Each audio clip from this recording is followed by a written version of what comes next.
Hello, hello. Welcome back to Banter Clinic. It's yet another episode of Banter Clinic where we'll be dissecting football over the weekend, and sometimes we might talk some other things that are not football. Anyway, as usual, I've got the crew with me. I've got CJ. Hello, CJ. Hello. The only real Arsenal fan on this board. Every other person is a fake counterfeit. Fake, as in the counterfeit is fake. Don't let us start with that today. Photocopy. No, let's just put that. Don't let us get into that just yet, okay? And I've got Sheon Odu Ifa himself. It's a beautiful Sunday indeed. Maybe not too good for me, but Sundays are always lovely. I get to sort of chat with the boys, and that is therapy on its own. So I can't complain. Good, very good. And I've got, to be honest, I don't know where I'm going to place you. You have an Arsenal badge behind you, but I'm not really sure about that. Chris Ryway.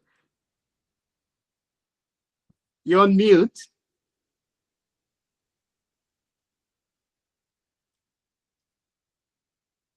Your microphone is muted. Perhaps it's his fakeness that is making the mic mute. See, what's happening? Arsenal fans, your mic is mute as well. Oh, sorry. I'm just trying to, like I said, I was trying to speak for Chris. So just in case he sets up his mic. What Chris is trying to say is, hi, everyone. I'm the fake Arsenal fan here, real City fan. Shout out to Pep, Hala, and everybody. That's what he said. I just read his lips. Very good. That's a good one. And last but not the least, I've got Tommy Tokwe Ojo. Hi everyone, my name is Tommy Tokwe Ojo, the one and only neutral fan who sees, things as they were in the Premier League without any sentiment. Oh, we'll see about that. We'll see about that. Right, and as usual, I've got myself. My name is Chris. You can call me Toba. And I'm a diehard United fan. Right. Very quickly, I'm just going to reel out, the agenda for today, and then you guys can just go right into it. So, of course, the big match of the weekend was Chelsea versus Liverpool, and we all know how that ended. And I'm going to be hearing thoughts from Chris and Sheon, who is the in-house Liverpool fan. Sheon, perhaps we should start with you. You're the Liverpool fan. How did that game go? How did you feel? Oh well, if you look at it from an isolated point of view, you'll probably say it's not the best of games that Liverpool have played. Or if you look at it in context, so what they were last season, you would look at it and say, okay, this Liverpool fan is in crisis. But I don't look at things that way. I've looked at the last 7 matches that they've played. We've played 7 matches so far. And what I've seen is development. I've seen a team that is slowly beginning to gel over time. If you compare this match to Crystal Palace, there is a world of difference between the two. But of course, everybody is going hula baloo. Even Liverpool fans are going hula baloo on social media about what is going on. The team is in crisis. Jamie Carragher is saying this, everybody's saying that. I don't think they are in crisis. I think it's a team that would eventually come to gel together. It's a team that would come to take over in the second half of the season. The big question is whether they will be too far behind to then give it a run for the money, or whoever is at the top at that time. If it's Arsenal, I'm not even worried. They will bottle it. They have been known to be bottlers. If it is Man City, I probably will be scared a little bit. But they are not in crisis. Let's take that out of the picture. Are they the best of what they are? Definitely not. They are not. Compared to what they were last season, they are not dominating games, but they are gelling. Right. They would eventually get it. Right. Okay. Very good. Chris, I know you're not a Chelsea fan, but I would like to hear your thoughts, because over the weekend, I know you've shared a few of your thoughts on the group chat. What do you make of Chelsea Liverpool? Hey, how do you mean they are gelling? What do you mean by they are gelling? As in, they're applying, Slot is applying hair gel to his bald head, or what? How did they not gel against Crystal Palace? I mean, they just won the league last season. Hmm? They just won the league last season. I don't understand what Sheil means by they're just gelling. I would let Chris run through his thoughts, and if I get a chance, That's what happens. That's what explain. happens when you spend too much money and you cannot explain the lack of results. You just chuck it down to their gelling. Because I did not see too much gelling yesterday against Chelsea. I think like we've all said, or like I've said during some of the earlier episodes, Liverpool are a bit unlucky right now because when they lost some of the players that they lost last year in the summer, they had to replace them. Right? It's not like they just bought players for the sake of buying players. They needed to buy players to replace the people that they lost, the likes of Trent, Diaz. You know, these were very critical players in their team. And I think over the last few matches, I mean, since the beginning of the season, Slot has been trying to figure out the best 11, the best Liverpool 11. And of course, injuries have not helped. I mean, McAllister did not start the season. He was unfit. Gravenberg started properly, but so far, so good. He tried to convert Szoboszlai into that Trent. I mean, I think that's what he was trying to do, into that Trent role because of passes and being able to be dynamic during matches. But now he's reverting back to, using a traditional right back in the likes of Bradley, even though Bradley I think Bradley had some injury issues. But overall, the main signings, Isak, Wirtz, Frimpong, they've not hit the ground running. And I think that's where Liverpool is struggling right now. Then their main stars like Salah, also, I think that one is already entering retirement mode in his mind because he's not even bothered anymore. I think Liverpool's season will be long. Like I mentioned 2 weeks ago, was it last week?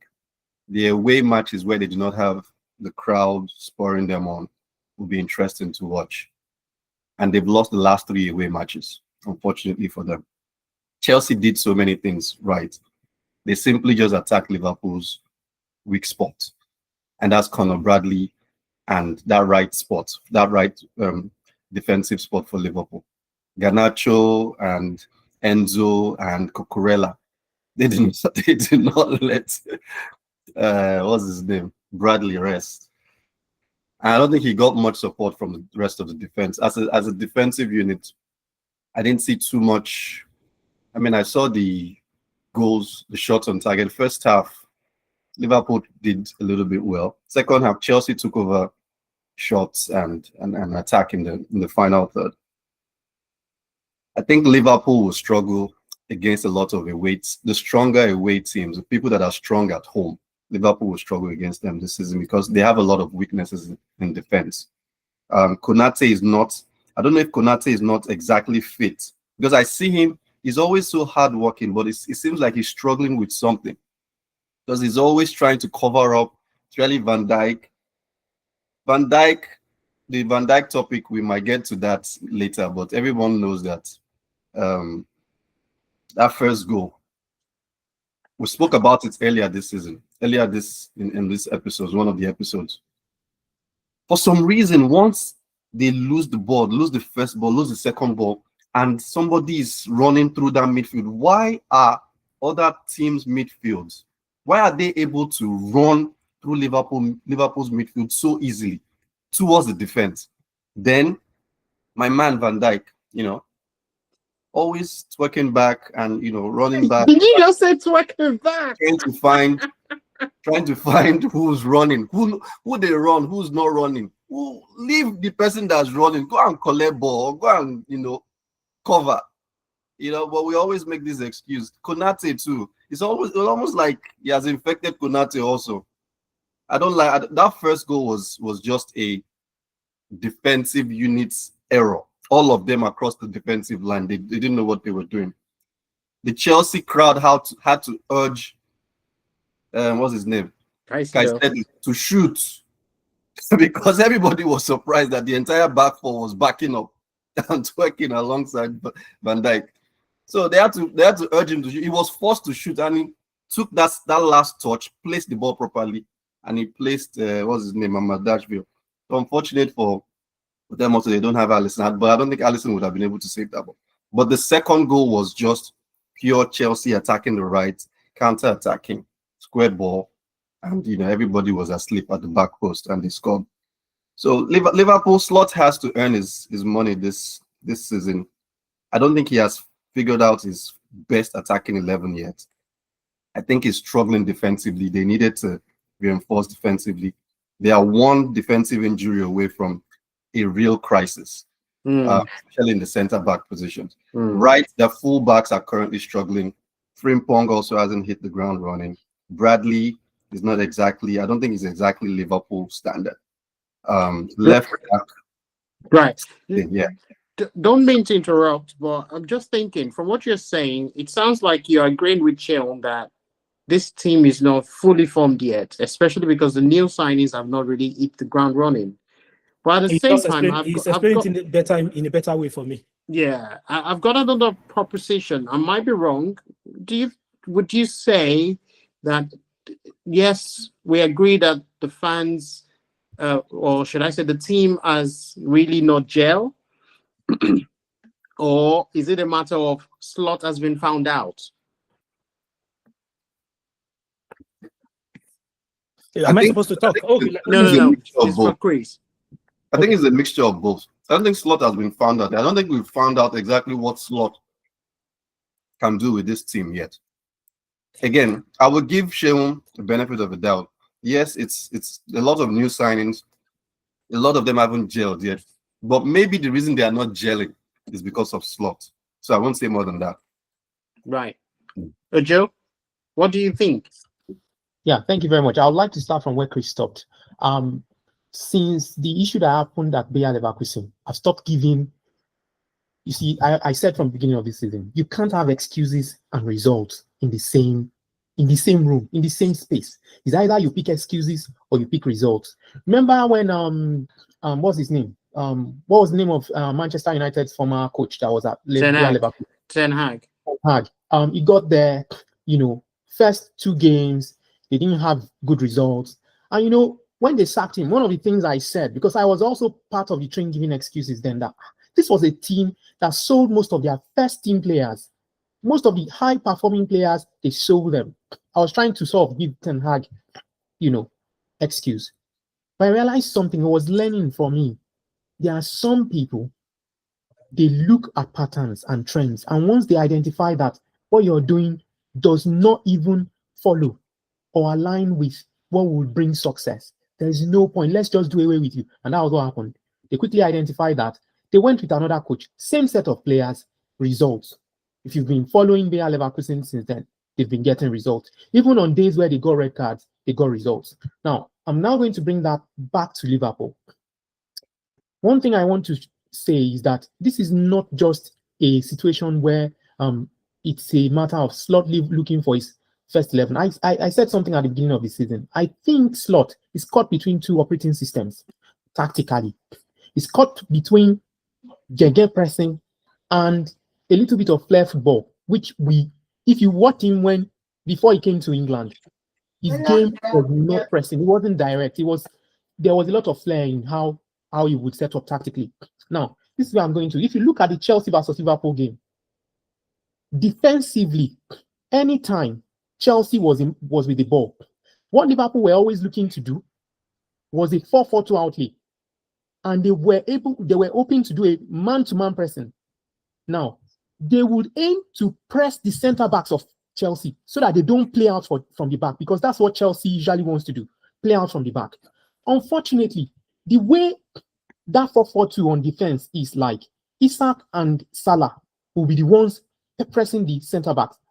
The way Chelsea, they lined up.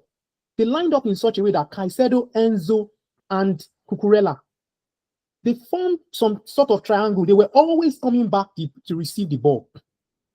And that was the way they were able to break the press many times. It would appear with that, what I'm describing, that maybe they played through the center, but most times they played through the wings. Even that Malo Gusto that was in the center, he was many times foraying towards the wings, supporting Cucurella all the time. Now, what that meant was that anytime they break the press, because Salah is not a player known to track back, that put a lot of pressure on the right wing of Liverpool, unfortunately. And Chelsea had a field day because there were many situations where there were 2v1 situations on Liverpool's right back. There were many situations. Even that ball that Caicedo shot, he had the option of passing out to Garnacho. Garnacho was free. If you watch that game again or watch the highlight, Garnacho was free. Nobody was marking him. But like Chris said, everyone just shouted shoot, and I think that got into his head. And he shot the ball, and he plastered that ball perfectly. I don't think there could have been a better place shot. Now, you would think as that happened in the first half, because now that was not the only chance Chelsea had in the first half. You would think as that happened, Slot would rearrange tactically and, try to maybe ease off pressing on the center backs, try to rearrange. But I don't think there was any change tactically going into second half. There was a lock, and maybe you can maybe say the goal that came through, for Chelsea at the end of the day was sheer luck. But I want to say to you that from a champion's point of view, that was not the Liverpool that played last season. Now, another thing I fail to understand is how Slot thinks the best position for certain players that he has bought is the position he's playing them in. Like, for example, Wirtz. Wirtz has always been known to strike centrally as a central attacking midfielder. What's he doing on the left wing? He hasn't made any major impact. And I try to even understand, is he playing as an advanced line playmaker? What exactly is his role on that left wing? Is he an out-and-out winger? And you find most times he will be switching positions with Isak. Whenever Isak forwards to the left wing, you find Wirtz centrally. And you would think, if they're not achieving results with that they should change. But he keeps doing the same thing, and I still don't understand. I'm not going to say anything about Virgil van Dijk because there's so much I can't even express myself about. So I'll allow CJ. Yeah, I would like to get CJ's thoughts. What do you think? Is it a matter of Slot being found out, or this is just a matter of the team needs to gel a bit more? I don't think Slot has been found out. I Okay. don't think he has been found out. Slot is a very good manager.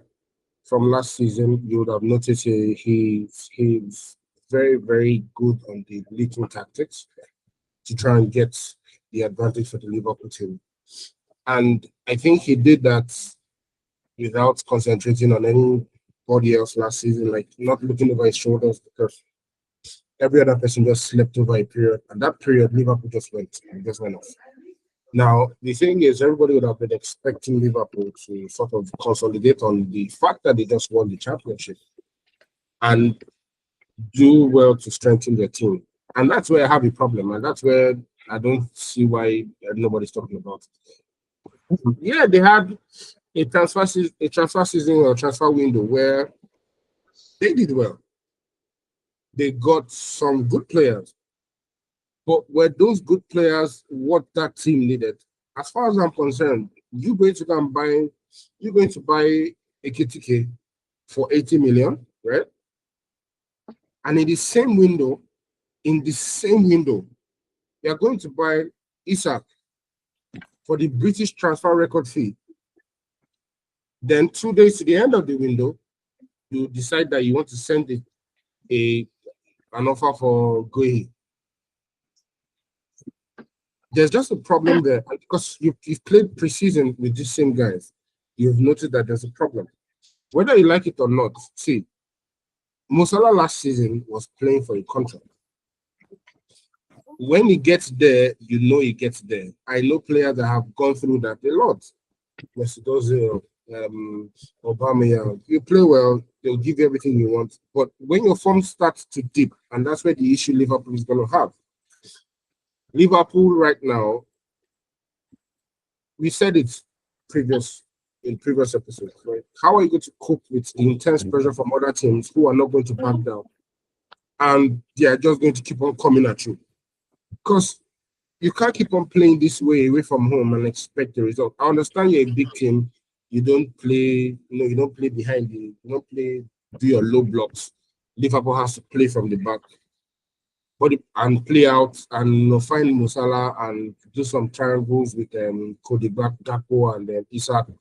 I understand that, but it does not go to a situation where you're not as strong as you were defensively. Yesterday, who did they bring in for McAllister? Endo was the boy's name. Yeah. So how is that going to be covered for a defense that is already lacking? Now, we talked about Van Dijk. This is my problem with Van Dijk, and I'll say it again. He's a very good defender, an awesome defender.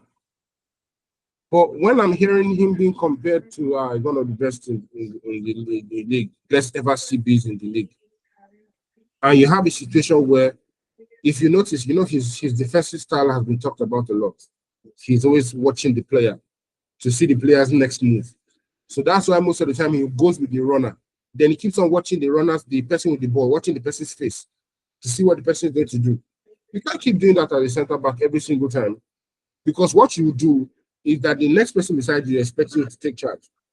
It's most like you don't want to end at the backside of a compilation, or you don't want to end at the backside of the bad stats. Oh, they dribbled past Van Dijk today. Oh, they put the ball in Nigeria, took Van Dijk to those. If you don't have that at the back of your mind, I feel that Liverpool should be, they're not in a crisis. They're not like, they just lost how many games? Just 2 games. There's no problem now. The last 2 games, 1 in the UCL, but 2. It means that there's a pattern. There's a pattern that has been broken.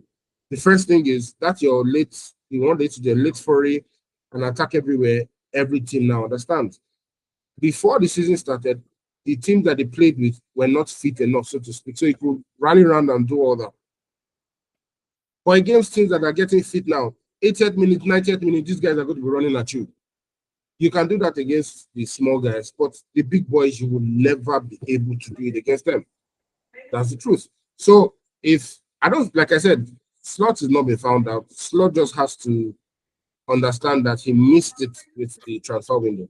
He's going to have to rally this team till January, hoping that they can get enough defensive power before then.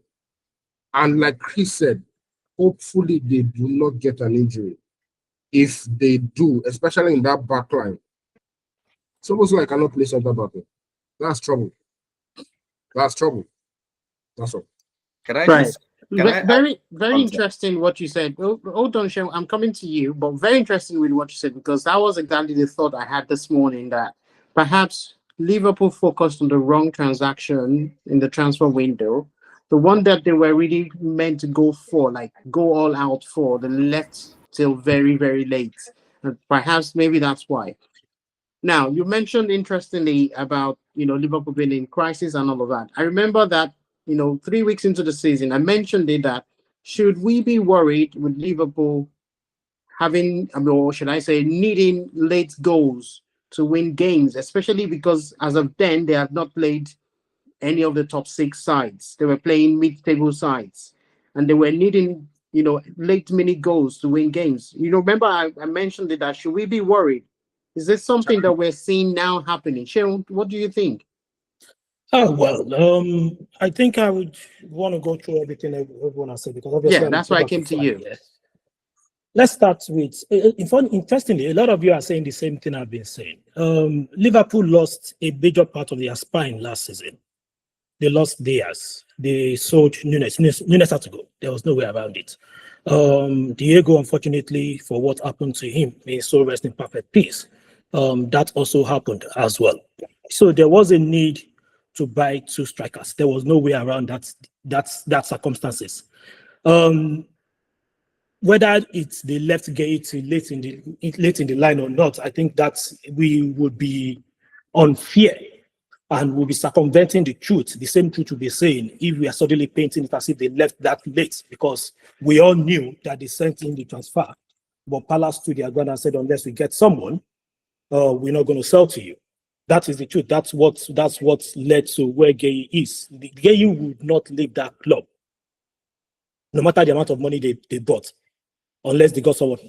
Oliver Glasner was very clear about that. As to what is going on with the style of play and things like that, and whether Mr. Slot has been found out, I don't think Mr. Slot has been found out. I think Mr. Slot is doing what he needs to do because he suddenly realized that the Everyday's visa is different from the Premiership. He's saying that there are sort of two dichotomies of teams in the Premiership, in a way. In the sense that there are those who are willing to come out and play with you, play good football with you, the likes of Arsenal, Man City, Tottenham, and the rest of them who believe that they can play football. And then they come out and you both enjoy, you both have that spar of Chelsea alongside that.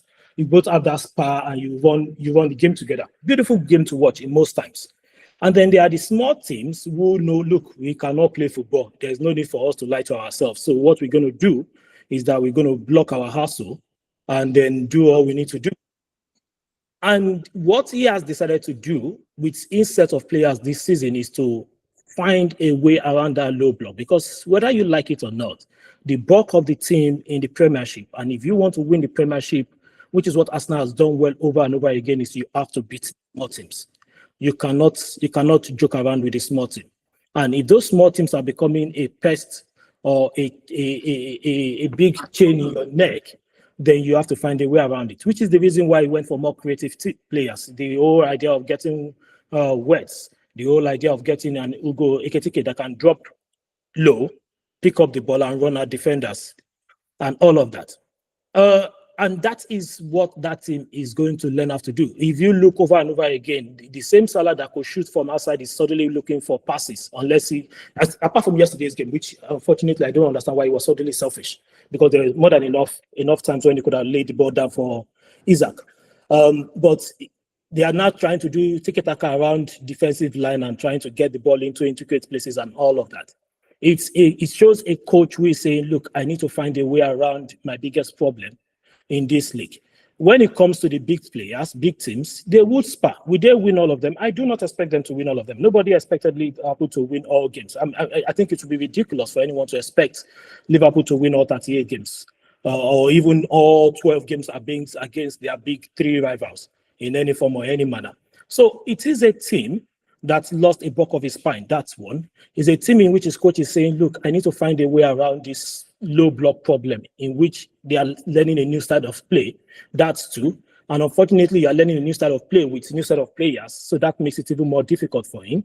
And then, as I said in the group chat, I said the biggest challenge for me is that the only part of the spine of that team that was never changed is the part that is letting in goals. And that for me may be the biggest concern. The fact that the same defense was kept, Bradley has been part of the team, irrespective. Kekes, the goals are not coming in from the wings in the recent of it, they're coming from that center back, that center area. Whether that is because he's told Gravenberch to have a more advancing role, which is what I'm seeing Gravenberch do all of a sudden, maybe that's the problem. That is left to be done. But that team is learning. That team would find itself eventually before the 19th game of this season. They will find themselves, and then if they are still very close to whoever is at top, then we can start saying, let's have a Premiership. So finally on this topic, Chris. Yes, I'm not opposing anything that anybody has said. I just want to add context. I think, so what I'll try to do is just separate the issues with Liverpool right now. I think Liverpool has attacking issues, and I think Liverpool has defensive issues. In the sense of the signings that they've made that are still gelling, you can chalk that to their attacking struggles right now. Right? And they have lost control this season. They go into matches, they cannot control the match for sustained periods because a good chunk of their midfield has not been very fit this season. And also they've been moving people away from midfield, someone like Szoboszlai, right? From midfield to go defend sometimes. Gravenberch and Maka are still, so Gravenberch started well, but Maka is still struggling. And that's why he keeps substituting McAllister in most matches. So that's their struggle attacking wise. I was said a lot about the new signings and whether they've hit the ground running or not. But defensive wise, there was no reason to leave Guehi signing till much late. There was a need to sign a good right back. I don't know whether Frimpong is a right, because Frimpong never really played full back for Bayer, right? He was like wing back. Man defense, right? The problem is in Frimpong those was matches a when flying wing back. He was not just even a wing back, he was a flying wing back. Yeah. exactly in those matches when Liverpool doesn't have control, teams are able to counter them and pressure them on their weak points in the defense. Now the problem is every time Slot, and that's why I think Slot has an issue with managing. He's still trying to figure some things out because this is a new situation for him. Every time Slot finds himself, he has lost control or he has considered he's chasing a game. Yesterday, you know what he did? He subbed Conor Bradley. He subbed Konate. He subbed Kekes. He subbed McAllister in the midfield. He put on attacking players. He put on Robertson, put on Wirtz. They scored, but they still did not have control of the game. And when it was at the end of the game, when Chelsea could, press them just towards as a last minute or stoppage time type of pressure, they scored because Liverpool's defense was no longer solid. If you check the rest of the top teams in the league, nobody subs their back four out just like that, except they've won the match, right? Arsenal does not remove Gabriel or Saliba to throw another defender or another attacker on. No, they will sub somebody within the midfield or within the front line just to create, change the dynamics in that area. They will not remove like a right back. Arteta will not remove Timber and put Martinelli, for instance. No. So that, and you know what they say, defense wins you the title. Until Liverpool sorts out their defensive stability into midfield and be able to leave that back four or even switch to a back three or back five or whatever, when they're chasing games, teams will continue to pick them off as they did against. It's the same thing that happened, same types of stuff that happened against Crystal Palace. Crystal Palace, Glasner just threw attacking players on and they exploited it and they got the last 9-minute goal. Same thing happened yesterday with Chelsea. You can't keep tinkering with your back four and your midfield and expect to sustain control or see out a match. People will take advantage of it. That's all I wanted to add. Yeah, thank you so much for your thoughts, guys. Please, before you continue, we placed a bet before the match, before the podcast, that Chris was going to talk about Arsenal. It took him 35 minutes. I was counting. That's what I should say. There's always Arsenal rearing its head. Right. Ojo, I'm coming to you because you're the Sunderland man. You've been shouting about how great they've been this season. What do you think of Manchester United versus Sunderland? If, we had been criticizing Amorim from the beginning of the season, for the first time, he did no wrong.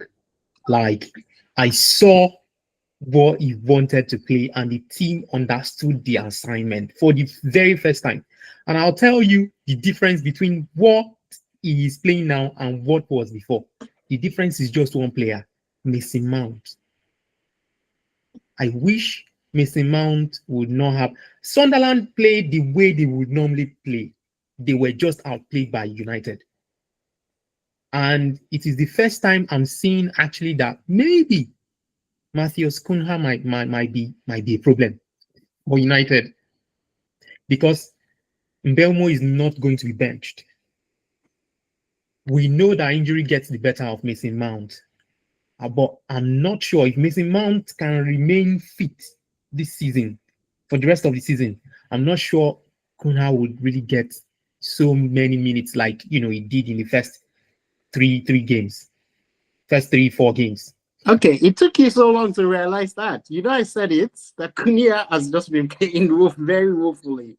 He has been, no, for the first time now. So it's not like, initially I would blame. Now, this is not to say there were still problems with the way Manchester United played. Yeah. I still think there were a lot of gaps defensively. I agree. Towards the end of the game, there was a save that, and I'm going to come to, that leads me to talk about Lamens, there was a save he made. I don't know what happened to Manchester United's defense. It was so lopsided. 3 of the defenders were slanted and they were veering towards the left. And the ball was coming to the right of the defense. And I was really wondering what was happening. But Lamens, that guy, there are still gaps. You know, there's still a lot for him to learn. But I think maybe Manchester United might have found the keeper they need. The actual person who knows something about goalkeeping since David De Gea. Right. Not a ball-playing goalkeeper. Nobody really gives a hoot about, you know, playing ball with your feet when you are supposed to be a goalkeeper. Yeah. I will not name any names. Don't name names, please. Don't name No need names. to name and shame. But for the first time in a long time, I think, you know, Manchester United have the keeper they need. And I'm going to then tactically talk about something that they did very well. So offensively, I found out that they really doubled up on the right wing. Mbeumo was playing as a central attacking midfielder, but you wouldn't know, you know, if he was actually a central attacking midfielder or a right winger, because they doubled up and there were a lot of 2v1 situations they created, himself and Ahmad. Yeah. I only wish Ahmad would, you know, become less selfish. I mean, I know he knows how to shoot, but there were times where you would see Benjamin Šeško making runs, and the thing Ahmad wants to do without looking up is to shoot. And you know, we said this, I think 2 episodes ago or the last episode. There's something about United forwards, and I think he came to the fore. I think he's in the last 1 week. This guy made a statement, Kevin De Bruyne, that at Napoli there were many times Rasmus Højlund wanted to come back into midfield to come and get the ball, and he had to say to him, "Don't worry, we don't do that here. Just make the runs. I will find you." And we can all see what the result has been. And those runs are not even spectacular runs. They are basic runs for a striker. Šeško has been making not basic runs, brilliant runs. There were times he will clutch, stop, then he will just, if you are playing FC26, we call it speed boost. He will just speed boost into the defense. Defenders cannot hold that kind of striker down. Unfortunately, the people who have the ball don't look up. All they are looking to do is shoot. The only person that was really creative in that attack, the 2 people that were really creative, Mason Mount, that were not Šeško, Mason Mount and Mbeumo, they were really, really creative. Ahmad was just really shooting. I love his runs. I love his flair, but maybe he can look up and be unselfish a lot more. And if he does that, Šeško is going to really bang in goals, lots and lots of goals. He's been making those runs, even when United have not been getting results. He's been making those runs. I just wish the mentality of the wing forwards would change and they will find him rather than want to shoot, maybe just to find Benjamin Šeško. And that leads me to the third thing. Have you noticed something about long throws this season? Yeah, everybody's doing it. Everybody is doing long throws. You know, maybe it will have been an Arsenal thing before, but everybody is now doing long throws. In fact, when I saw a chat, I think someone posted, have they now started allowing twirls? Yeah. I didn't know whether that was the reason that question was asked. No, it wasn't. It was just because at the beginning of last season, there was this conversation about the time taking for players to get the ball back into play. And so because of that, they banished towels. So I'm not wondering, because I didn't hear anything at the beginning of the season. I'm not wondering if they have started allowing it. Because there was one particular match this season that the referee actually said no. So I'm wondering what suddenly happened, because throughout this weekend, almost every single match had a towel by the pitch side. The referee said no. It was Sorry? Arsenal Newcastle. So this is what happened. No, not even Arsenal Newcastle. This was earlier at the beginning of the season, maybe like first or second game. So this is what happens. From what I found out about that, if you notice, so this is, I think, how I got to even know anything about that was, I think I was watching an Arsenal women's game a while back, before we even got this manager. And I remember during the match there was a controversy. It was against Man City, and they were not allowed to even change the ball. So when I now found out, it's like before the match, they call the two teams. You know those stuff that referees when they call the two captains or before the match when they go. So they have a lot of conversation. First conversation they have is, do they use a single ball, or if any ball should go out, they can go and pick from whatever decide. Yeah, so that's why sometimes you see some players when they're playing the ball, they hold the ball and say there's something wrong with the ball. Then they'll show it to the referee before they change it. So it's more like you have to make a decision whether you want to use a single ball throughout the game, or you can use the ball from any side of the pitch. And that's what even remember, I think can't remember was it La Liga or Serie A where the player was saying that they should learn from Premier League, where the ball boys don't hold the ball, so they don't have any capacity to delay the game anymore. So the ball is just left on those cones. The ball boys have to just make sure that each cone has a ball. Has a ball at every point. Yeah, so the teams have to now decide whether they're using a single ball or they're going to get the ball. And the same thing with the towel. So with the towels, the teams have to decide if there's going to be towels available, right? So for example, in that game we mentioned, or the game against Arsenal, right?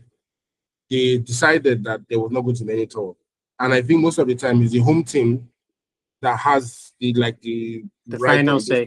Yes. So they knew, because for example, Newcastle knew that Arsenal was going to use long throws. So they decided not to keep it. So I think Calafere wanted to use the goalkeeper's towel. So that's when the referee said, no, you cannot use it, because I think they've talked about it. So just to buttress what just continuation of what JT said. I remember when Manchester United played yesterday, I went straight online and I saw this caption: Amorim wins 50th game in charge. And I was like, and the person now made it's not like he has won 50 games, so that is his 50th game he has won. And I'm like, oh, okay. I feel that as much as we're going to praise Amorim, I'm going to praise Manchester United.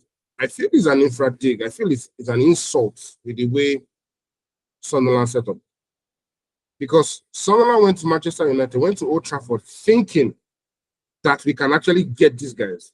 Because in the 37 minutes, the manager had to think again and say, oh, it looks as if this team is different too. So he had to bring in a third defender and make it a back three. 3-5-2. Yes, he had to remove Simon Adingra. Because in his mind, he was ready to play expansive football. He's going to beat Manchester United. And I think that's one of the things that like Ojo said, it was from this game that you now understand that when you're playing against a manager that is already backing down, that you can now see exactly what Amorim is trying to do. His system is okay. There's nothing wrong with the system. You can see that for the first 30 minutes, they locked down everywhere, right? Everywhere was they took Sunderland to the place they never knew that they could get to. So Sunderland had to now go defensive, and at that point in time, the game sort of neutralized. But before then, when Sunderland felt that they could go for it, they put Sunderland in their place, which is supposed to be the thing. Now, you going to the next game and doing it is something that, as much as you want to blame the manager, I think you should look at the players, right? Because, like, I remember when we first signed Havertz, right? Havertz was making runs upon runs upon runs, and you saw Arsenal players passing the ball back. Now you have a situation where we have someone like Diallo. Ahmad is on the ball, and like he said, because he feels that he wants to get on a score sheet, he wants to make something happen, he wants to tend to shoot. It is good that you have selfless players like Mason Mount somehow in that mix. Because Mason Mount is the kind of person that if you look at him, you're not sure what exactly this guy doing, but he's one of the most selfless guys on that Manchester United team. If you want him to defend, he will defend. If you want him to press, he'll press. He has a good engine, so he can easily do all those things. The problem now is, do the players now sit to themselves and say, do you know what? We've won against Sunderland. Sunderland is not like it's a great team, but Sunderland is above Manchester United, right? And yeah, because the press always, fans always banter. Manchester United has lost 2 games this season. They're 8th on the log right now, right? They're 8th. Sunderland is 6th. So they can look at it and say, you know what, we just beat the team that is above us. So what are we going to now do to make sure that we can just get, do you know how ridiculous it is that Manchester United in 50 games of Amarin cannot boast and say, you know what, we have won 2 games back to back. See, yeah, you can blame the manager and the system, but those players have to look themselves in the mirror and say, you know what, I know that we are going for the international break now. We've gone on a high. We are coming back and we're going to face Liverpool. We have to beat them. Are they home or away? I think they're Away. away. Yeah, away. Now, So it's interesting. yeah. CJ, sorry to butt in, but it's interesting that you were talking about the players versus the system, because that was going to be my question to you. That is it really a systematic problem? And I know we touched on this last weekend when we were talking about how Crystal Palace will use exactly the same system, how they were able to beat Liverpool. I was going to ask you that now that United actually played the way you would expect players to play in that kind of formation against Sunderland. And yes, we can all talk about how Sunderland is not really a good team, but hey, they're 6th on the league. I was going to ask you, is it a matter of, is it obvious now that the system is really not the problem and the players need to look at themselves in the face? Because yesterday, there were 2 incidences that I saw that was really, really baffling to me. And Ojo touched on that when he was talking about 3 players moving in one direction and then leaving the other flank widely open.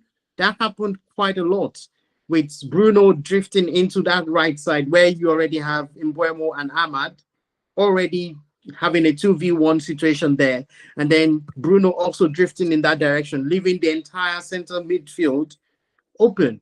That happened quite a lot in the match. So again, I think it's obvious now that it's the players that really need to look at themselves in the face. I was chatting with someone in my Monday Football League that I play in defense, and I know how many times the goalkeeper keeps saying, stay here, don't go this way, call somebody back rather than you moving forward. Those are basic things in football that you'd expect a professional to be like second nature to a professional, isn't it? But you don't see that with United players. So let me just answer your question this week, right? And I'll use Arsenal as an example. We played against Olympiacos, right? And we needed a goal. And so it was not like we needed a goal like that, we're in trouble kind of thing, but it was more like we needed to control the game better. Second goal that settled everybody's nerves. And Arteta brought in Odegaard. And immediately he put Odegaard as the deep line playmaker in place of where Zubimendi would normally play, right? And Odegaard had, and in that context, starting the game at that position, Odegaard had the best game he has ever played for us. He was sprinting the balls around the whole place. He was everywhere. Now, when you now put that in context too, as to how the game against West Ham happened, Odegaard started the match, Zubimendi on the bench. But Odegaard was supposedly a little bit forward, right? Now, Zubimendi entered and he had to change from how we normally used to play, like blocking the back four. He had to advance a little bit, and he was intelligent enough to play well in that position. As a matter of fact, those 2 goals were generated by him. The first one was a pass to Eze. He passed to space. Eze fired the ball. The keeper rebounded. Then the keeper blocked the ball. Nice save. Rice played into the net. Second thing, Timber penalty. It was a Zubimendi through pass too. Why am I saying this? We mentioned Cunha. Cunha was bought from a struggling Wolves that were on relegation. He was their number 10. I don't expect him to come in and raise the level of Manchester United. Do you understand what I'm saying? So we talked about Manchester United needing ball playing players, ball carrying midfielders that can move. Every other team focuses on players that can play 1, 2, 3 positions. Like Lewis Kelly now, for example, say the Olympiacos mostly in the midfield. He's a left back. but he started his career as a midfielder. So he can play several positions. Saka can play several positions. How many Manchester United players are comfortable immediately? They don't have to stick to Amorim's decisions. Like, okay, tactically, like you said, stay here. How many people can say, okay, I can actually drift into this position and I'll still keep my tactical shape? That's where the problem is, because when you have players that can control their destiny on the pitch, people can abuse Bruno Fernandes all they want. Well, the thing about Bruno is that Bruno, regardless of whatever happens, he's one of the people that can still switch. I can make a defensive action, I can move forward. Same thing with Casemiro. Yeah, Casemiro doesn't have the legs. But yeah, if you have a manager that is even saying, you know what, I'm going to stick to my guns and I'm going to play this system. What he's trying to tell the whole world is that these players should be able to adapt to it and start playing better. I don't think it's a manager thing when you cannot win 2 games in a row. When is it that you have been playing Liverpool today, Man City tomorrow, Real Madrid next week, Atletico Madrid? Oh, you've been playing the normal guys. You couldn't beat Grimsby. Okay, you've beaten and you don't, like, you never get an easy game in the Premier League. You know that. You're playing Sunderland now, you've won Sunderland. Your next game is against Liverpool. What are you going to do? Liverpool has lost 3 games in a row, right? What are you going to do? Are you going to now say, okay, you know, Liverpool has lost 3 games in a row, so that means that they want to kill us on Anfield? No. Are you going to say, do you know what? I think Liverpool can lose 4. So that's the kind of mentality I feel that the players should have. And that has to be the players, not just the manager. Ooh, Sorry? I'll be You'll be happy with that kind of mentality. Of course. What do you think? They should beat Liverpool 4 in a row. 4 in a row. Then Can we just allow him to finish his thoughts? Ojo? Yeah, so I'm of a different opinion. I think the way manager sets up their team to play offensively and in defensive phases of a game matters a lot. You know, I said something and you acknowledged it, which is the gap defensively. And the thing about that is that, you know, it was Sunderland this time. It only needs to be a really potent team, and they will have taken advantage, and maybe it will have been a different story. They had so many situations like that where they just failed to take advantage. Yeah, and Bertrand had so many chances like that yesterday. Yeah, I don't think it's the players. I still think it's the manager. Yes, I see what he's trying to play, and it worked out this time. It worked out. We saw it, and like CJ said, can this be sustained? That is where the problem is. Unfortunately, defensive play is actually what wins you a stretch of games. Not just only offensive play. It's not sustainable to be relying on just offensive play when your defense is in tatters. Now, there was an interview that there was a session that I think involved Jose Mourinho. He was talking about play generally, but everyone knew he was talking about Manchester United and Amorim. And he said something. He said, he was talking to Jamie Carragher. He said, you were in Liverpool. I remember Rafa Benitez always doing this. They brought out so many pictures of where he will be doing that, videos of where he will be doing that. What he was saying is, in defensive play, people need to be compact. The way United's defense, not just the defense, the whole team sets to defend in the defensive when they do not have possession of the ball. If you look at the shape, it doesn't make sense, and it looks like people don't understand what they are supposed to be doing, and they just move differently. Now, if it's just one game, you can say it's the player. But when it happens repeatedly, I'll give you one situation. Against Brentford, yeah? That ball that was launched, that left Maguire. The first goal. Maguire had his own fault because he was trying to keep the player outside when he shouldn't have been, and he found himself, I don't know what he was trying to do. He was bending awkwardly and his head was backward and he was pushing his strong forward. It was such an amusing comic display from him. But that's not where I was going. Did you notice there was someone on his left? There was a player to Maguire's left. I can't remember if it was Lenny Euro or someone else. I think it was Euro, but it was higher up. Good. So the thing with Lenny Euro, what made that situation become like that for Maguire was that Lenny Euro, after that ball, as that ball was going to be played in, Lenny Euro pushed up. He had no business pushing up at that point because the player he was going to mark or he was going to face, there was another United player very close to that player. So you look at such a thing and wonder what is really going on, and that's not the first time United defenders will find themselves in situations like that. If you make just one error, you would say it's the players. My question is, do these coaches, including Amorim, do they not go back and rewatch the mistakes and try to correct it? Because it's not just this season, actually. If you look at United's games last season, even when they were saying that Amorim didn't have his players, it was the same thing. Now, those are basic things. When United is defending, United is not compact. Players are not together. That gives a lot of space for the opposition to literally walk through. And you would see it even in the interviews that players themselves have given, including Bruno Fernandes. He says it that sometimes they find it difficult to break down opposition because people are sitting back, they are making the spaces compact, but they themselves cannot say the same.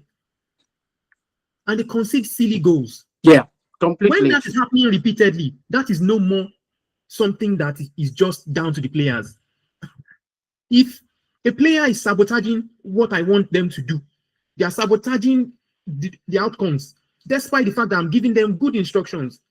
If I continue playing them, it must be that I'm extremely brilliant, because I think maybe what I'm trying to say, they will eventually change, or the fact that they are making errors will not affect the outcomes, or I'm extremely stupid as a coach.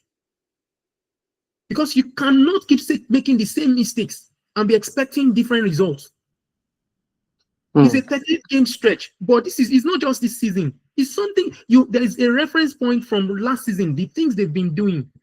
And it brings me to one point. At what point would Amorim realize that he actually, for the system he's hoping to play, he actually needs good wing backs? Right. Well, Joe, I'm just going to stop you right there because I want to bring other guys in. Chris, you had your hands raised up. Yeah, can you guys hear me? Well, yeah, we can. Okay. I don't wish Manchester United well. I'll never wish them well. I don't think I have enough information to dissect United tactically or how they set up. But I think Amorim is improving. And one more thing, I'll keep it very light. I was just looking through the matches that they played this season. I think Amorim's best. So we talked about attack and defense, right? He's not going to deviate or move away from that 3-4-3, 3-4-2-1 thing. He's going to stick with it all season. But I think his best midfield, which is where you usually win games, right? You need to get your midfield right. You need to get the personnel right.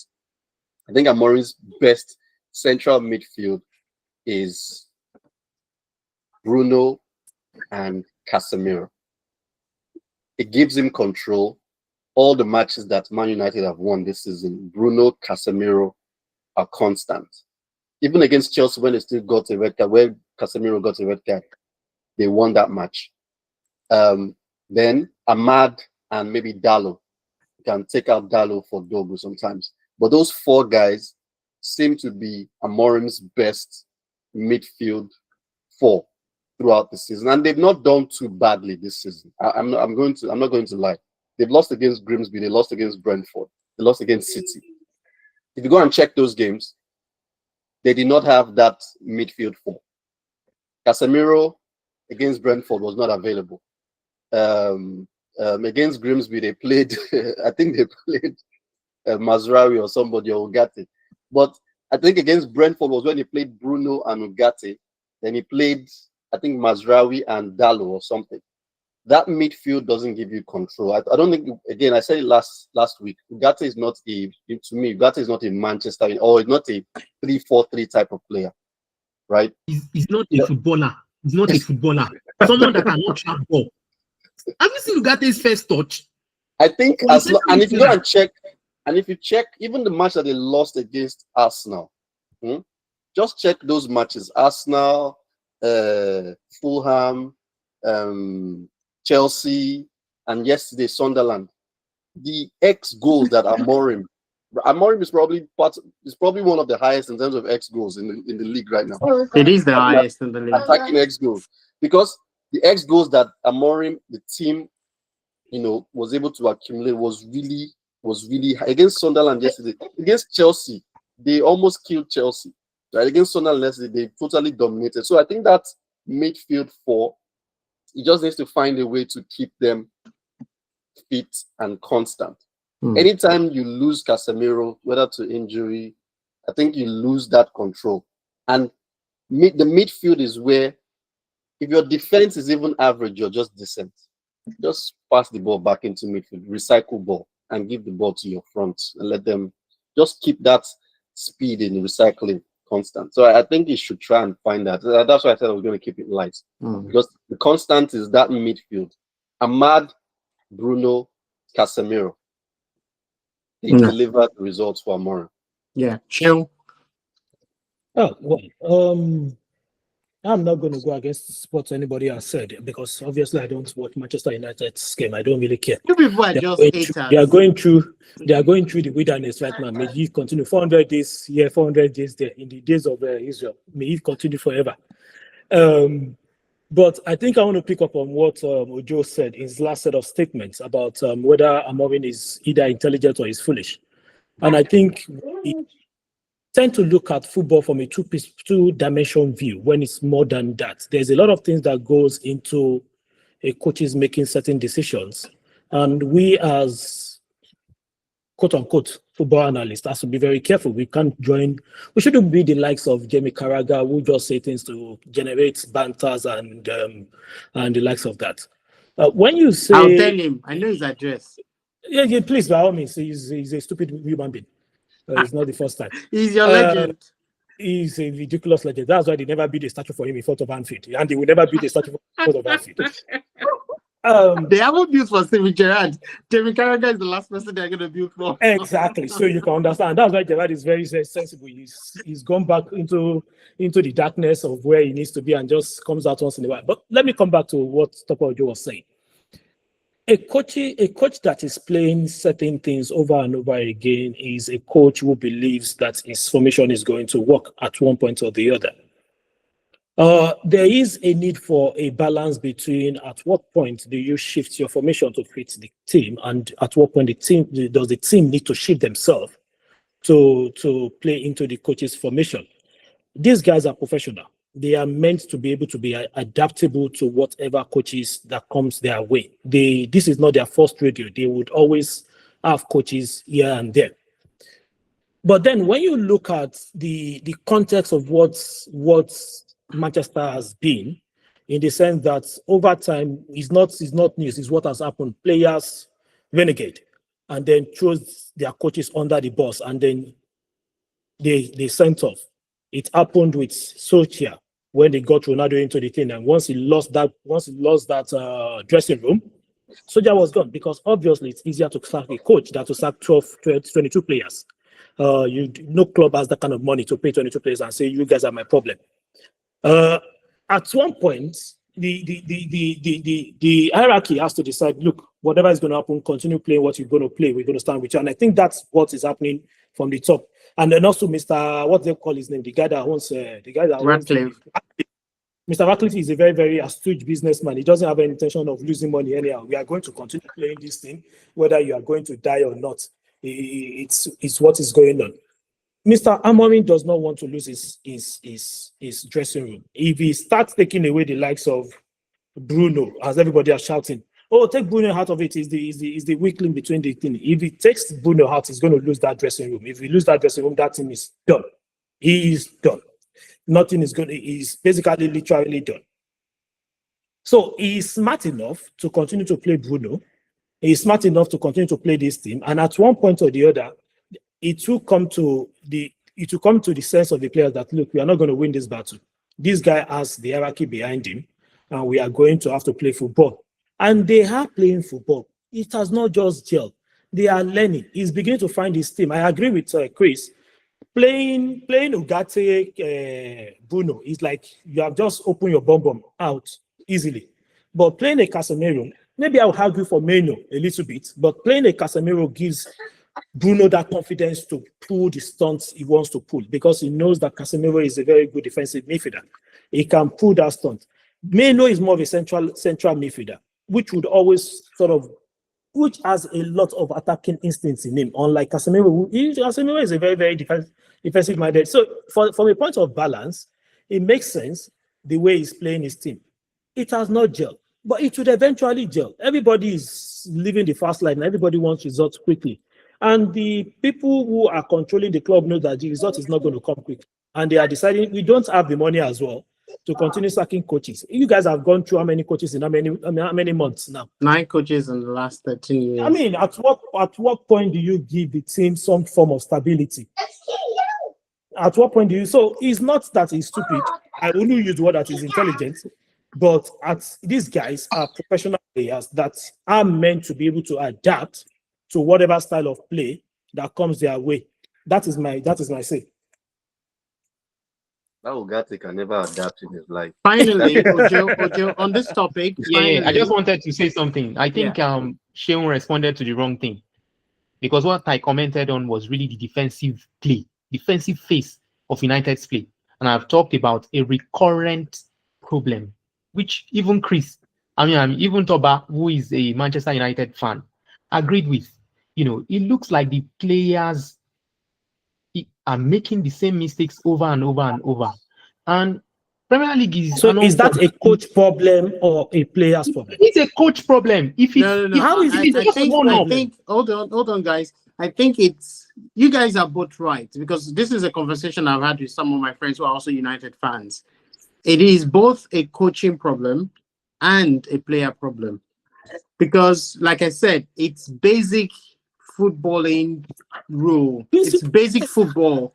I'm not a professional. Hold on, Ojo. I've never played professional football. Maybe a semi-professional football is what I've played. That's the max I've played. However, there are some positions you'll be on the pitch where, for instance, back in medical school, for my class, we used to play 4-5-1. I was the defensive midfielder. I've got 2 central midfielders in front of me, and I've got 2 wingers. That's how we set up. In the match, there was one particular match we were playing. I had 2 CMs in front of me. Every time they lob in goal kick, or the goalkeeper from the opposing side lobs in a goal kick, they drop it on either my side. And the reason why they do that is because most of the time, my CMs don't stay behind me. They don't stay beside me. They push up. So at the end of the day, they lob the ball over them, behind them, into those spaces, and then I'm left alone. And in that same match, I have to keep telling those 2 CMs, stay. Don't push forward, because all the goalkeeper needs to do is just lob it over you, and then I'm overwhelmed. And I'm not. This is 400 level medical school. I've never played professional football in my life. Using the scenario you just created now, that's in that game, you were trying to make changes. Now imagine in a 38 game league, right? Those 2 CMs, let's say you were a player coach, those 2 CMs were making the same mistakes over and over and over again. Now, we've talked about something. That first game, you will say maybe it was a player problem, right? You go back, I don't know what you were saying to your players, but you come out again, play another game, the same mistakes. Anytime you are not in possession of the ball. I know where you're going with that. Ojo, can I ask you a question? If you then take those players out, who do you want to bring in? Who do you put in? So this is my question. This is my question to you. Over a first season, you had a transfer window, and we are now in a second season. The same mistake is being made. Do you still think that it is majorly a player problem? What? This is why I agree that there is a coaching problem. Okay, that's why, because I have also said it. Hold on. You asked me a question. You asked a question. You asked a question. Hold on. There's a follow-up. Wait. There's a follow-up so that you can answer properly. Now, have in mind that is not the only formation in football. But he already Have in said he's mind. not changing. He already said he's not changing his formation. Let's leave the formation for now. Good. And you still think it's a player problem? Listen, okay. Now let me answer the first part of your question. The first part of the question. Now, You have a if coach that is not willing to change his formation, his system. Ojo, if you remember, Despite the fact that the system he is playing, he's not able to communicate. He's not able to communicate Ojo, effectively what he wants calm down. with Just calm players. down. Calm And down. his players are not, and those things are affecting the outcome of games. I agree with you. But if you remember, second week in the season, Would I we be said saying something the about. same thing? Do you want me if to speak things or not? continue- No. Before you go on, if things continue like this and we are now progressing to a third season, would you still be saying it is Do a you player want me to problem? answer your question or not? I'm in agreement with you that there is a part where the coach has to look at himself and say, I made a mistake. And that is It's where a major part. It's a major part.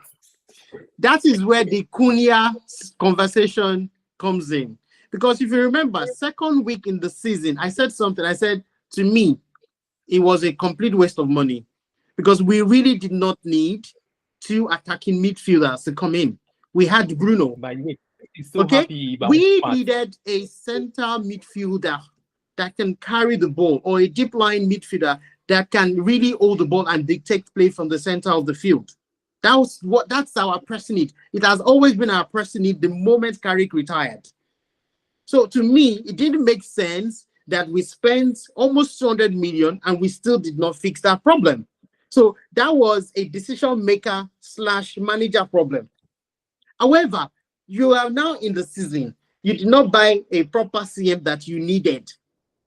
Now, the season is ongoing. How come the players there are still making, I wouldn't even call these schoolboy errors, because like the example I gave you, we were just normal guys playing in school.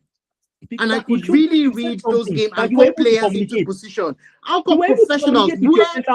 Imagine you as a doctor, you have a patient who is in shock and you don't know how to cannulate. That's how the situation is. So is that a school problem? Is that a school problem or a you problem? There must have been now. So that is what I'm now trying to say. So this is not a one-off. If I fail to cannulate once, in a situation where there was shock, I should sack you and go and employ No, hold on. But unfortunately, you don't have the money to go and employ somebody else. I You don't see the context. to go back to look at what has happened, and the person now communicates with me to say, guy, you have to learn how to cannulate, because if you don't learn how to cannulate and you find yourself in this situation again, you will not be able to cannulate, right? And let's assume that person communicates with me. Then I find myself in a situation where I'm supposed to cannulate again, another shock scenario, and I'm unable to cannulate. At what point does it stop being an individual problem and it turns because you cannot cannulate, I should then go and find an ACA that you know may not. Yes. Now, or maybe that's not the problem. Maybe the problem is that I can actually learn how to cannulate, but the person that is supposed to teach me how to cannulate is not communicating effectively. Well, see, Ojo, I don't disagree with what you're saying. Okay, I don't disagree, because all of these thoughts that you're sharing are thoughts that I've said with a lot of my friends who are managing. I'm going to say something. You know, we said it last week. The coach of Crystal Palace, those players, most of them were the players that play under what's this guy's name? This old guy. Was it Roy Hodgson or what is this? It wasn't Roy Hodgson, it was Patrice Vieira. Patrice Vieira was the last Patrice Vieira. The guy that was with them, what's the name of that guy? That Roy old Hodgkins. Man. Was it Roy Hodgkins? Hodgson. That guy is as archaic as football, English football comes. There were a lot of players in that Crystal Palace that played under him. Box football. You know what box English football is? That's the style of play. Now, Oliver Glasner came 2 coaches after. Those same players. He is able to communicate his ideas effectively to them. And they are able to play it. Most of the games they played, they only lost their first game, I think, this week. This is where I'm going to. If that same Oliver Glasner came to that same team, and we are giving excuses, and players are not aligning with his ideas, at some point, we will start looking at Oliver Glasner, that what is going on? Is it a communication problem that, oh, your ideas are actually brilliant, but you're unable to communicate it perfectly to the players? Or is this a situation where your ideas don't actually fit the team we have? Or is it a situation where you are also so because we rigid? just keep going on and on this topic. See, let me just say this. Let me just say this, and we wrap up. I wanted us to talk about top 6 contenders and top 6 predictions. However, I realize there's international football next weekend, and we can use our recording to talk about what has happened in the last 7 weeks, and then talk about contenders, pretenders, and all of that. Well, final comments on this United issue is, the truth is this. I have to be very honest. Everything you have said today, Ojo, are things that I've shared with a lot of my United fans. I've asked the question, is it a matter of you're not getting your ideas right to them, or the players are just blockheads, they cannot absorb anything you're saying? I have said everything you said. But the truth is, at some point, you also have to, like CJ said, at some point, the players also have to look at themselves in the face and say, you know what would indicate me? When another coach takes over from Amorim, this same set of players, and he gets the ground running Ojo, away. you keep saying, you realize the fraudulence. Okay, hold on, Ojo. Okay, Ojo. Using the logic, because you want us to keep going. Let's use the logic you've been using. These players have been under how many players now? How many managers? Don't say it. Almost 4 or 5 managers, and the result is exactly the same. It is the coach You problem really now. think it's the manager's It is the coach problem? 5 managers. And it is the coach problem. They started with Gradnik. Yes. In fact, what am I saying? A lot of them started with Ole. Only achieved results with them. He achieved results with them. Which result? Second position and final place. He cannot go wrong. Someone that went a whole season and never lost a week. Nobody has had that record since him. Fine. He played a system that fit the players, and he achieved results with everybody that he once came second and got to the final. Fraud, all of them. Don't worry. Fraud. In any case, which case? Since in any case, the manager has his fault. You guys have appointed are frauds. Listen. The manager has his fault.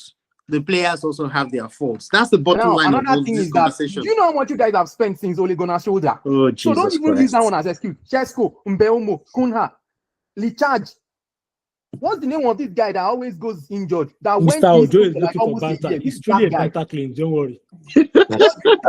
I have come to the agreement that today he's looking for banter. Which player are you talking about? This black guy that came from Netherlands. So I think he came from Netherlands. He was always injured most times. Malaysia. I think if this was a clinic, Man United as a patient would have died, and they would honestly, Mr. Ojo is from internal medicine. Because we cannot diagnose the problem. We cannot even treat. Isn't that what happens in internal medicine department most of the time? What I'm saying is that if your religion and your medicine cannot change you, change the medicine and religion. If Amorim cannot save you guys, change Amorim. But we don't know that yet. We have come down to the place where we are going. We don't know that yet. We don't know that yet. How many games have you played so far? Family man. How can you be suggesting we don't know that yet. Away from the family man's table. You know why I said we don't know that yet? If you were the owner of Manchester United back in 1986, you would have sacked Sir Alex Ferguson. Maybe United wouldn't be in this position it is now. Really? No. No. You are anyway, guys. It's the same way you don't know. It's the same way I don't know. Ojo, let's go. Final words, CJ. Why are you frowning your face? Can you hear me, CJ? Somebody they off CJ Wi-Fi since this morning. I don't think he's hearing us. Also, his mic is on mute. Chris, final words. Final words. Gunners for life. Also, you. CJ's mic started working immediately. CJ's mic started working. I'm experiencing too much hate on this group. I need protection. You need to Gunners for life, please. because Arsenal is within my belly right now. Please, let's Also, just. this is the first episode Chris did not talk about Manchester City. He No. never talks about Manchester City. He I always already focuses said on Manchester City. everybody that knows me knows I'm a man of integrity. I already said. I already said once we sign Eze, I'm back to Arsenal. Period. No more dilly-dally between City and No more Arsenal. dilly-dally. No. And when Arsenal played Man City, you were dilly-dally, you know. I You were wanted to doing kill on defense. You Arteta. were sitting I on wanted to defense. kill Arteta because I was angry that he was taking my presence for granted in Arsenal right now. I can't even You really believe rate yourself. like that. Chill. Final Yes. word. Oh well, there's nothing to say. By the way, throughout this, I was Yeah, thinking something you were to gonna say. say- I Yeah, know. I have You were gonna say questions. Liverpool There is not is crisis. nothing. I waited for your final word. Let me I talk. waited for your final word. You know, you must- Let me I talk. waited- Shey I you will let waited me for your talk. final word before Shey you you will let talk. me talk. Shey Oh, you yeah, will let me talk. talk. Yeah, They talk. say na my final word, na my own word, na me won't talk. I was After thinking you your talk, final word talk would is be work. Liverpool is not in crisis. Let me talk. There's nothing. No. Liverpool is not in crisis. I've said that from the beginning. I'm not going to repeat that. Whether you believe it or not is left to you guys. I need to go and find out how I'm going to deal with this withdrawal syndrome because I've got 2 weeks of no EPL. We are going to talk That is my about Super final word. Eagles. Super Eagles. You and I will not talk about Super Eagles. I'm not going to do that to myself. You- I have too you many made a problems with my comment. life. So both of us could be here next week. I'm not going to do here. I rather not be here than to be talking about Super Eagles. Are you silently You are the telling us host you'll of not the be meeting. around? You have to I be am no here. longer a You will Nigerian. record I am a this beautiful in our Canadian. episode. I just want to ask you a question. Yes, Not go ahead. It doesn't have anything to do with Arsenal. But you watch Liverpool matches a lot. Eh? Do you have a problem with the images that are generated, especially when these videos try to defend? Twerking. Twerking. Let me- The cricket Let me one. form all seriousness. Or the with hockey that. one. Let me form all seriousness with that question. I have no problem with the images being generated. Everybody knows that in the world of social media, it's all about agenda. When Chris dropped his first image and he left out the Pedro part of it, I knew where it was going on. And then he went to go and look for the second image when Naomi and Dike they show, say they twerk. I knew what is going on. Agenda must agenda. As Mr. Ojo has said last season, agenda has no owner. Anybody can use it at any point in time. So when Gabriel starts twerking too, both of you will come and show it again. It's not the Don't first get me time. wrong. Gabriel can twerk. Nobody says that Gabriel is the best. Seconds have been AI generated. There is nothing don't get in me the last wrong. 30 seconds that is original, or no original Don't get me content in wrong. the last 30 seconds. See, don't get me wrong. Nobody says that Gabriel is the best center back in Premier League history. I think But that is everybody that says is that a lie Van Dijk now. is No, the no, best. you guys are. Is the best. Don't let back. us lie. Then Don't let you us see lie. Caicedo coming with the ball. Then you now see. Oh yeah.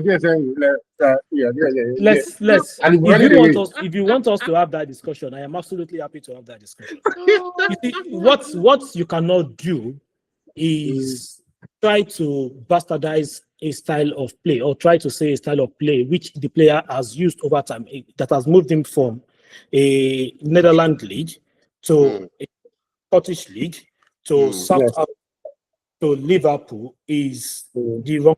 You can't use the word style of play is wrong. That is no. It's not wrong. Don't get me wrong. It's not wrong. See, don't get me wrong. The style of play is not If you wrong. want us to have Don't put him in that conversation, Sha. let me have that. Let me talk. If you want us to have the discussion, otherwise, let's close the league and let's go. If you want us to have the discussion, Oh yeah. you cannot. 2 minutes. 2 minutes. Let's go. Say is wrong. Is it the appropriate thing to do at that time? You can argue that. What Tokwe has been hammering on since yesterday is that the style of play. You cannot come and say a style of play. See, don't get me wrong. So I'm not saying the style of play is wrong. Let me tell you something. This is what see, Saliba Gabriel. I'll talk from the point of Arsenal fan.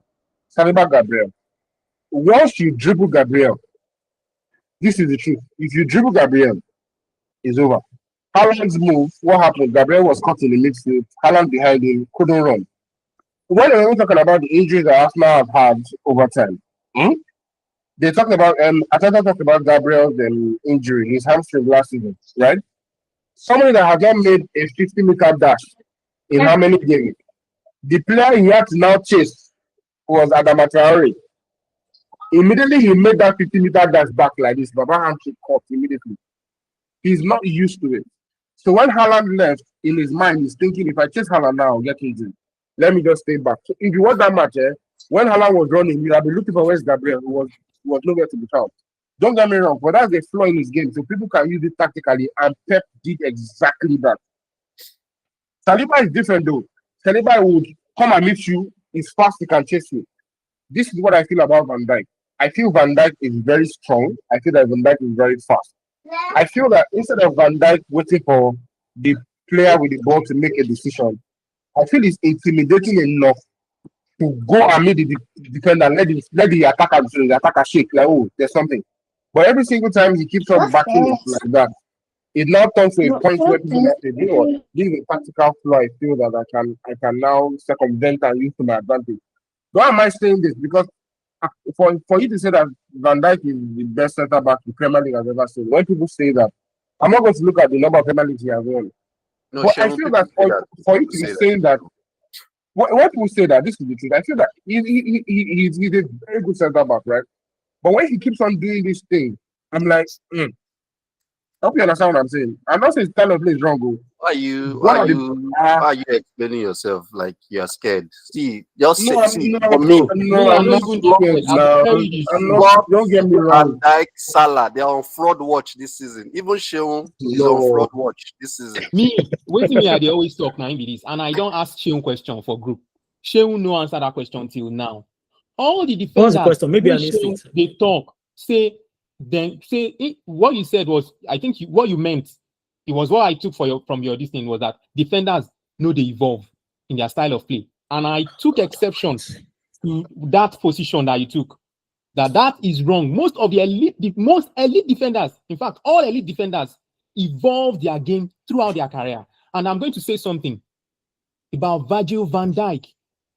What about Virgil van Dijk's play style that you know now? What about all of his play style did you not know he had when he came to Liverpool or when he was at Southampton? He already had all those things. There is no improvement. There is no evolution to his style of play. And that is what I'm saying. His style of play, I don't get any problem with him other than is the same way oppositions, they find them out when they do. In any case. And you would think that I must respond. So far so good. Jesus you Christ.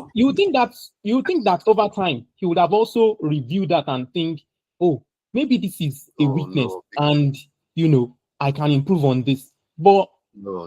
There hasn't been any improvement so far. Because don't say we'll come to disrespect them. I must respond. No disrespect. No be disrespect. I just they talk through. Me, I know they in the fear dribble. Everybody they fear dribble. I mean, if you go break your spinal cord, I must respond. There is no improvement in his style. It's the same way he has been playing. He's a solid addition to Liverpool's defense. So to the team, in fact, before him, Liverpool was nowhere. Liverpool, Can I pick it up from where? Let's pick it up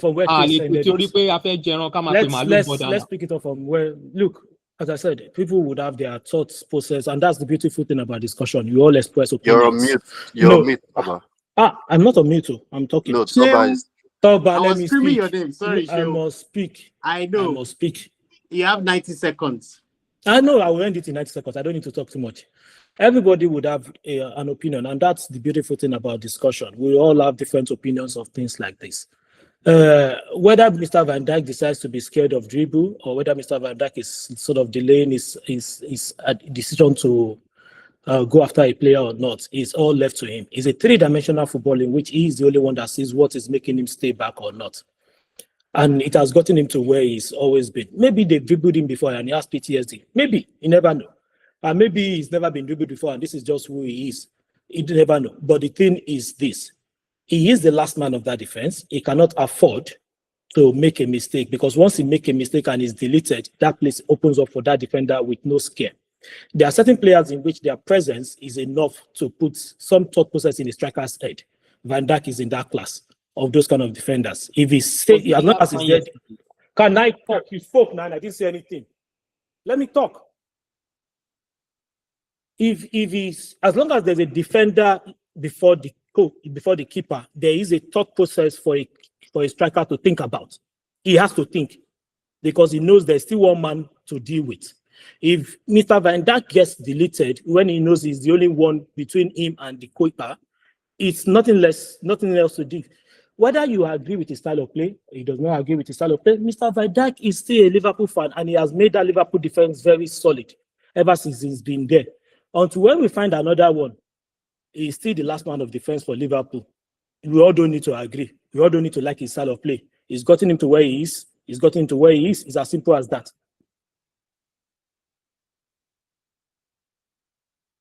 Yeah, Note, mute. on that note, I think we can call it a night. And I'm hoping to see you guys next weekend. I know there's no club football next weekend, but we've got international football. 7 weeks down, done.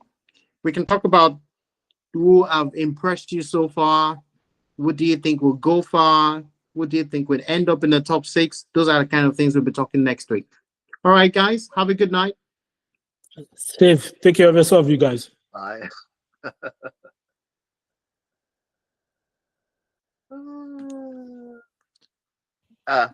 Where you go?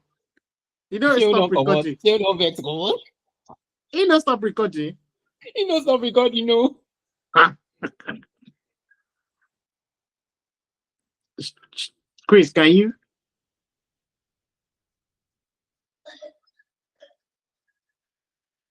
We can all leave the call. So you will stop recording. I'll be one may we still talk before we come out. We can join back.